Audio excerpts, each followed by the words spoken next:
Hello, all you wonderful people out there. I hope you have a good day.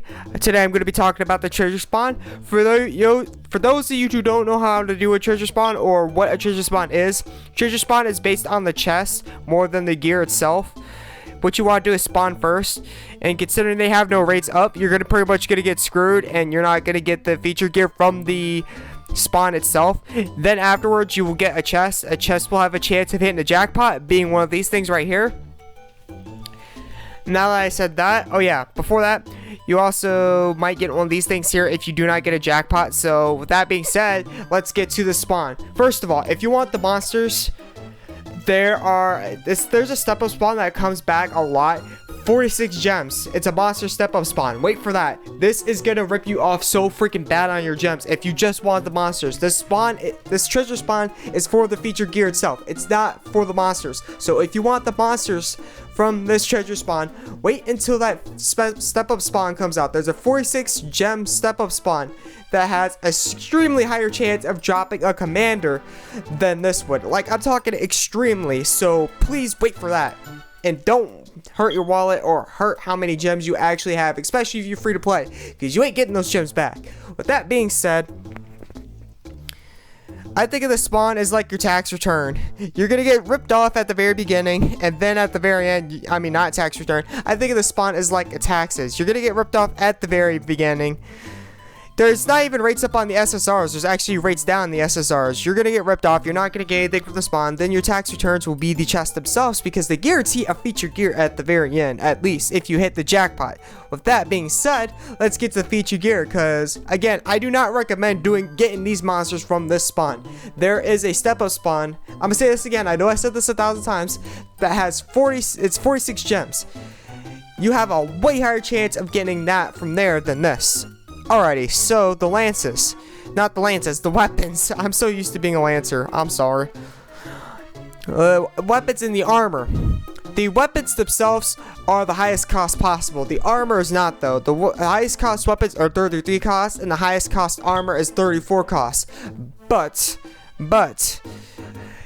if the proc rate isn't extremely low on these weapons themselves, they are very good, because almost every 33 cost weapon out right now has physical, magical, assault, or healing testament XXL, being physical, magical damage increases for the ability you use, or the amount of HP healed increases for the HP you use. And these are all proc rate too. I would find this better because this increases your usage gauge by 3 per each. More.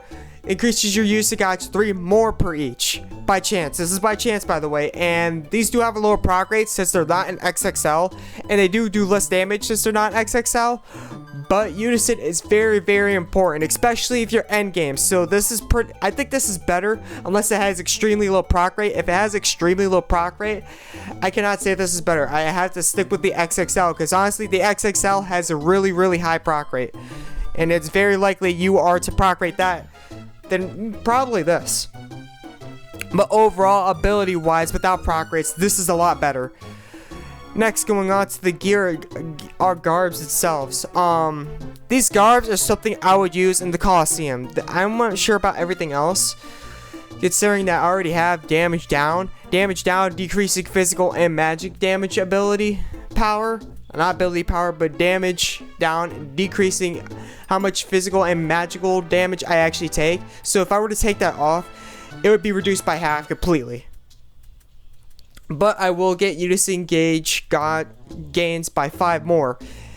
Also, and that's really good, especially those who are thinking about getting the Cronus armor, because the Cronus armor pretty much does the same thing, except it gives off actually less stats, I believe, and it doesn't actually decrease damage. So if you want Cronus armor, go for this instead. Go for the gear right here, the armor and weapons in here, instead of doing that. So that way you actually get more out of yourself. You actually improve your gear score, you improve your skills, and you improve your performance in general.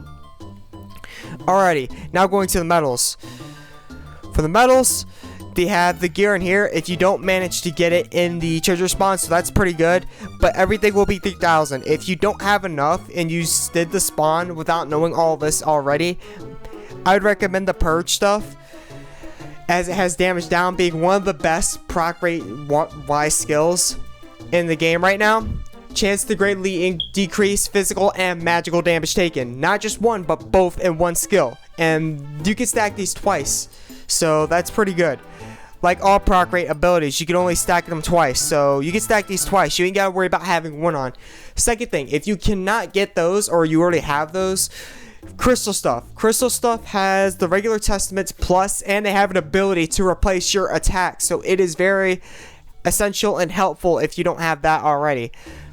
I have something to replace my attack because it increases my DPS so much more.